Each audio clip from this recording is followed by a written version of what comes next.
Oh my gosh. Okay. All right. What's up, everyone? So, will there ever be another Joe Rogan? And do podcasters have too much influence in our political infrastructure that we have in place right now? In the narrative of media, do podcasters have more power than the mainstream news? Do you know who this is? This is Brandon Fogel, and this is Evolution. Let's dive into this. Okay.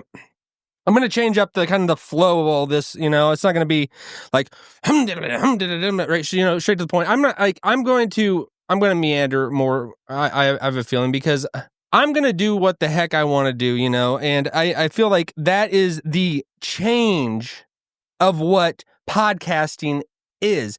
You create a podcast, you can do whatever you want, It is open season, open game. That's why it can be so fun. And that's why people are in masses coming to podcasts, and they're just fleeing places like CNN, ABC, CBS, the mainstream news. That is what has changed, and what changed the political cycle last time around when Trump was going against Kamala. But this was raised in an interview that CNN had with Tim Dillon, who was a comedian, a podcaster. He's hilarious. And they were asking him straight up, do podcasters have more power now? And he's like, I think you're giving us a little bit more credit than we deserve, And I think that's just a straight, honest answer, Everything is what you put into it. It's if you look at something and you think it has more power than it does, it is. Perception is reality. How you look at something, that is what just thrust meaning into it. If you see it as like they have a lot of power, then they do. If you want to recalculate your missteps in the past previous election, that's your business, And you want to try to just scapegoat or make excuses, that's your deal. I wanted to talk about this because Joe Rogan, he has been the man of podcasting for years now. He started on YouTube, and he's still on YouTube, but he went to Spotify, and now his stuff is back on YouTube. His whole archive is back on there. You can find it all. And he's got over like 3,000 conversations, episodes. And man, the more you watch, the more you just get entrenched in it. It's a different worldview because he changed the game. He changed it all because it was no longer of sound bites. I guess we're getting a little bit more soundbite-ish with clips and everybody clipping everything up. That could be the Andrew Tate phenomenon, that he started that, where everything gets clipped up and it becomes a nice little reel that people see, and then, they're hooked. But Joe Rogan, he started it with, I'm just going to sit down with my friends and talk for hours and hours and hours. And that's what drew so many people, because it was no longer suit and tie, say all the right words, not say the F word, or not say, anything else that steps outside of the norm of society and what, society has placed on people, that if they're on TV, they cannot say a curse word, or if they're on TV, they cannot say something that's outlandish and crazy and maybe spark our interest to look into something that we've always just accepted. And I think that's why he changed his game so much from early on. He's like, people are really listening to me and everything that I'm saying. Everybody's hanging on to every word that I'm saying on my podcast. And where he was just curious in a lot of ways and just asking questions about things that seemed like you don't touch that. You do not touch that at all. And he was asking it because he was curious. And I think that's the human heart.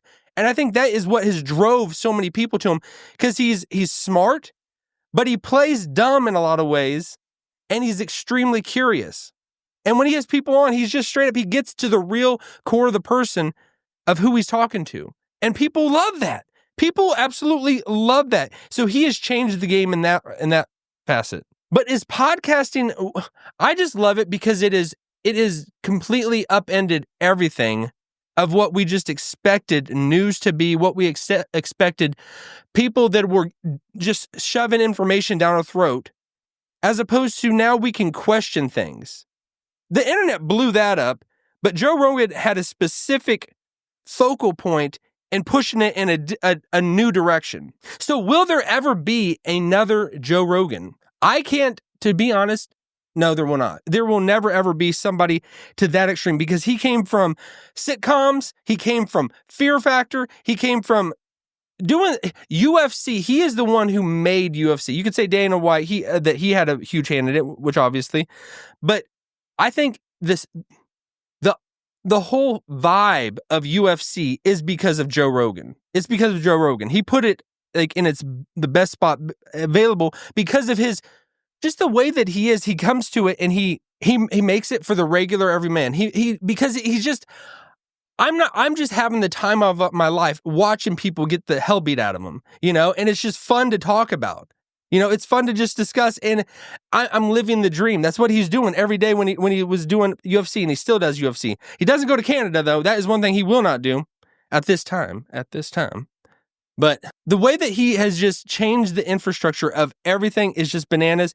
But it was very eye-opening to me, the way that the mainstream news is kind of coming around to, can we maybe get ourselves a guy that can do what he can do, a liberal that can do what, and Joe Rogan, you could say by all accounts and measures, he is liberal. But now he's just been pushed out of his own party, and the flags, the marker has been pushed so far, he seems like a right winger when he's not at all. He is still centrist, a lot more leaning left, but he has been driven to the right because everybody on the left went crazy. All right, here's a take from Jesse Waters and his view of Joe Rogan and podcasters. Will there ever be another Joe Rogan? Let's see what he has to say. They had Rogan, they lost him, and there'll never be another Rogan. The guy had to go on Fear Factor and eat scorpions first. He had to do the comedy circuit, UFC, and then climbed the charts of podcasting. It took years to get there. There's no hidden, undiscovered liberal Rogan just waiting to be discovered.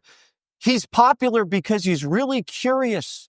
And in the Democrat Party, curiosity killed the Democrat. You can't question authority if you're a Democrat, because the Democrats are the authority. I just love that. It's so true. It shows us the era that we are in, the zeitgeist that has become America. We're no longer going, I think Europe and the UK, they're still more, a little more sophisticated, and they're so proper. They're so proper over there.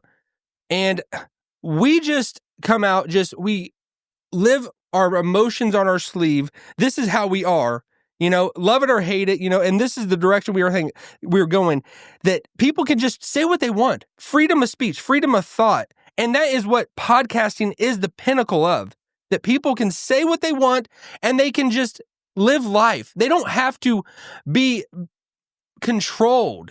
They don't have to have their minds censored and their thoughts controlled by some whoever's in power. And you'd say like the media has been in power forever. I think it was just when the TV first came out, there was only a few channels, and a lot of people just took that. When there's no choice out there, whoever is in the position of primacy, they don't got any competition. And now with the internet explosion, and now with podcasting and people just going on there and saying whatever the hell they want, it has changed the game. And it's awesome. It's a new era for America. I know it's been bubbling up for a while. Joe Rogan, he changed it all. He absolutely changed it all. I want to switch gears a little bit because this stood out to me yesterday. Joe Rogan, he released a podcast he had with Aaron Rodgers. And in that sit down, a little short phrase that we're only going to hear a little bit of it, what he says, but he's going to say something stood out to me. He says, I have no enemies. But he doesn't say it like that. He doesn't just say, I have no enemies. No, he says it like just flippant, just off the cuff. It comes out quickly. And let's see if you can catch it. Well, I guess you're going to catch it because he says it. Well, okay, here we go. You shouldn't criticize the bad stuff. But if you criticize everything or if you ignore all the good stuff, then no one is going to listen to you.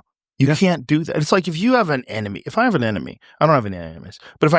Right there.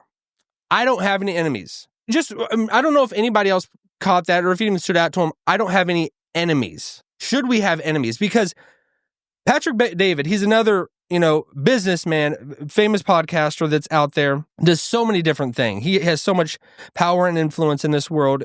He's great. He was on the George Janko show, And he has a book that is out, this like Choose Your Enemies Wisely. And George and Patrick, they got in this whole kind of, they're both Christian, but it seemed like it got, as much as Christians can get, a little disagreeable between them. George's kind of viewpoint and Patrick's viewpoint. Patrick, he has that you should almost have enemies. Or maybe he wasn't even arguing that, but he's like, I got enemies. This is what I'm dealing with. This is what I live with. And God creates people in different ways. Not everybody is cookie cutter in the kingdom of God. Not everybody is the exact same. There's a George Janko, there's a Patrick Bet David. And Patrick, I have my enemies, and I've chosen them that are out there for some reason or other, and they are the ones that fuel me and just set me on fire and give me that chip on my shoulder and just give me an extra drive as if I needed any more. I've seen out there Dave Portnoy. He also has, I've heard this, that he has champagne bottles. I don't know if this is right, but that he will pop open when his enemies kind of crumble or fall or something bad happens to them. Like almost a celebration of something going wrong for someone else. Joe says, I do not have any enemies. And he says it just like, I don't know if he's not thinking, but I think when you say something quick, it almost reveals a little bit more who you are. I don't have any enemies. He says it so quickly because it really is. I think he really does have no enemies.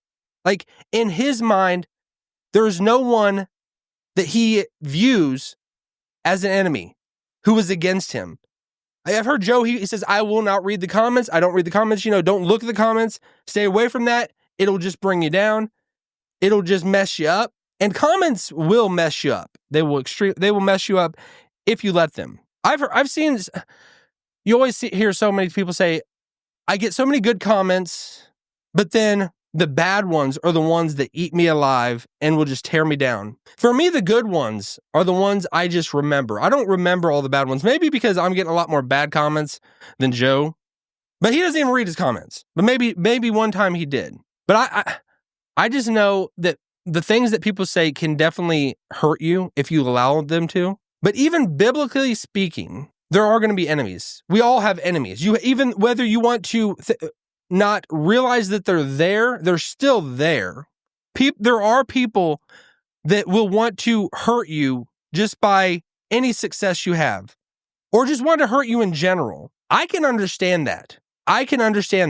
I sometimes have the trouble of thinking that people generally want the good for me, or generally want the good for people. And I think that's because probably I'm not wired in a good way. Probably not wired in the best of way. Some people are more wired for a propensity for something not so good as opposed to others.